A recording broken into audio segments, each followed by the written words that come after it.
טוב חברים, ברוכים הבאים לסרטון חדש, והיום אנחנו קצת יוצאים מעולם הוידאו והתמונות ועוברים קצת לעולם ה-UI, UX וממשקים. אז בואו נראה לכם משהו קצר שיצרתי בעזרת הכלי שאני הולך להראות לכם. אז דבר ראשון זה בעצם האתר הזה. האתר הזה הוא מעין איזשהו, בוא נקרא לזה גלריה של כל מיני סרטונים שלי ביוטיוב, ואני לא כתבתי פה שורת קוד אחת, אין לי רקע בתכנות, אין לי שום מושג. ושימו לב, א', אני יכול להפעיל את הוידאו, הוא נמצא פה באמבד והוא עובד, יש לי פה כותרת, יש לי פה טקסט רץ שכרגע לא שלטתי בהם, אבל אני יכול להוסיף פה, ויש לי כאן כפתורים שעובדים ובעצם מדפדפים ועוברים בין הוידאו. עוד משהו נחמד שיצרתי ככה בכמה דקות לפני הסרטון, איזשהו דף קונטקט או כל מיני לינקים לסושיאל שמנווטים לערוצים שלי. למשל, לחיצה פה, you're about to navigate to YouTube, האם להמשיך, אגב זאת הודעה שאני ביקשתי שתיווצר, וזה עובר לאתר שלי, אלא בעצם לערוץ שלי ביוטיוב. כנ"ל טוויטר, כנ"ל פייסבוק, אני יכול לתת פה לינקים לכל מקום שאני רק ארצה. ואני גם יצרתי פה שני לינקים שיעתיקו את האימייל שלי, אז אם עכשיו אני אדביק אותו פה בשורת הכתובות, אתם רואים את האימייל שלי, וכנ"ל טלפון. עכשיו, כל הדבר הזה בעצם נוצר בכלי חדש שנקרא TLD Row. מה זה הכלי הזה? זה בעצם, בואו נראה אותו. זה בעצם איזשהו קנבס שאנחנו יכולים לבוא ולסרטט בו, אנחנו יכולים לתת פה כל מיני פריימים וטקסטים וחצים וכל מיני דברים כאלה, ובעצם ליצור איזשהו ווייר פריים או סקייץ' של איזשהו ממשק משתמש. עכשיו זה יכול להיות כל דבר, זה יכול להיות קונטקט פייג', זה יכול להיות איזשהו פליפינג בוק, זה אפילו יכול להיות משחק. איך הדבר הזה עובד? הכלי הזה בעצם משתמש ב-ChatGPT, בשביל לקחת את כל הסרטוט, כל הווייר פריים שאתם עושים, יחד עם כל הטקסט שאתם מזינים לו, הוא שולח את זה ל-ChatGPT בעזרת הפיצ'ר של הוויז'ן, שבעצם יודע לקרוא תמונה ולהבין מה אנחנו מבקשים ממנו. הוא מתרגם את זה לקוד HTML, CSS, JavaScript, כלומר הוא עושה גם אנימציות ודברים כאלה. ואז בעצם את הקוד הזה הוא מתחזק ונותן לנו URL חינמי. מה שאומר שאני לא צריך לשלם על האתר הזה שהכלי הזה יוצר, אלא הוא נותן לי ממש לינק. שימו לב, למשל זה משהו שהוא יצר לי שראינו אותו, הוא פשוט נותן לי URL שאני יכול לעבוד איתו בצורה חינמית ואני לא צריך לשלם, ואני לא צריך לשלם למתכנת שירשום עבורי קוד לטובת העמוד הספציפי הזה. אוקיי, עכשיו, כדרישת קדם בעצם לשימוש בכלי הזה, אנחנו צריכים א', מנוי בתשלום ל-ChatGPT של $20 לחודש. דבר שני, אנחנו צריכים OpenAI API Key. עכשיו, מאיפה אנחנו משיגים את הדבר הזה? אז אנחנו יכולים לגשת לגוגל ולרשום OpenAI API Key ולהיכנס לתוצאה הראשונה של חברת OpenAI. אוקיי? עכשיו, אתם תעשו לוגין לחשבון שלכם. תכף יעלה לנו, אוקיי. ואני אלך פה ל-API. אוקיי. עכשיו יש לי פה בצד פרופיל המשתמש שלי. אוקיי? מה שאנחנו צריכים ללכת אליו זה API Keys. אוקיי? עכשיו, אתם רואים, לי יש כל מיני API Keys שיצרתי, ובעצם אנחנו נרצה ליצור אחד חדש. אבל בשביל שאנחנו נוכל לקבל גישה ל-ChatGPT Vision דרך ה-API, אנחנו צריכים להיכנס ל-Settings, Billing, ולהטעין את היתרה שלנו בלפחות $5.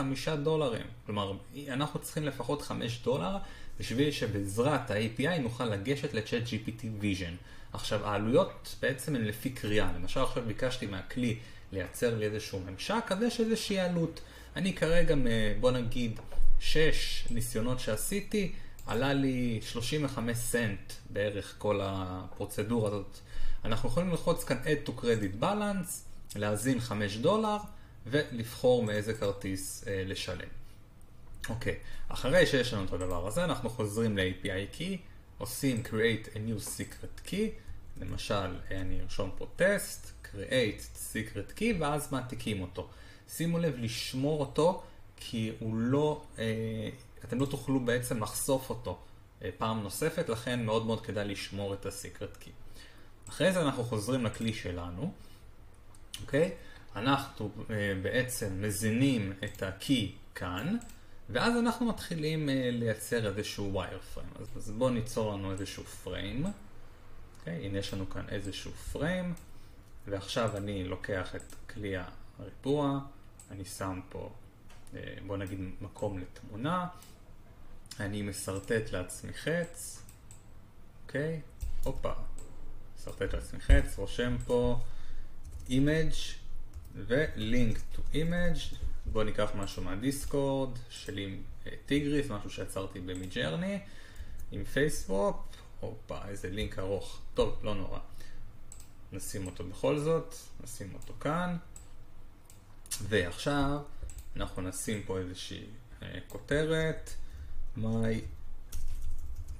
כך נקרא לה headline, נעשה אותה גדולה, נשים אותה ממורכזת, headline, ופה אני אשים למשל איזשהו running text rats, אוקיי? ועכשיו אני יכול כמובן לרשום פה כבר מה אני רוצה, אני גם יכול לסרטט, למשל להגיד לו headline that reads, למשל my journey to African desert, ואני יכול להגיד לו font רובוטו, size 24, ונגיד color, אם אני אשתמש ב-Xcode, יאללה בוא ניקח שחור מלא,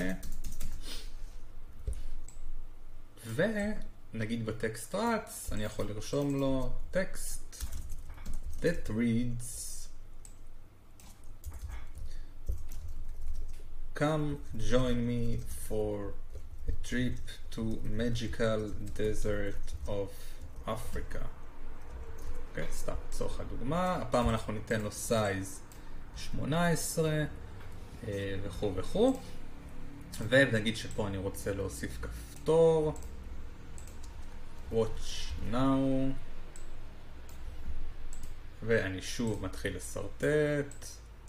אני רושם פה call to action button that navigates to, ובוא ניקח פה סתם איזשהו, בוא ניקח את הממשק הזה, מה אכפת לנו? סתם לצורך הדוגמה, that navigates to, ונרשום לו on hover, כשאני עושה hover עם העכבר, make the button, לא, בוא נגיד לו make a drop shadow effect.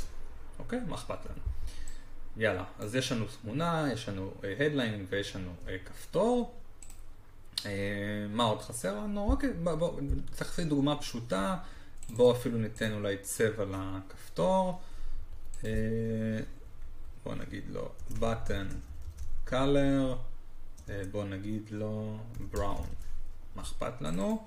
וטקסט.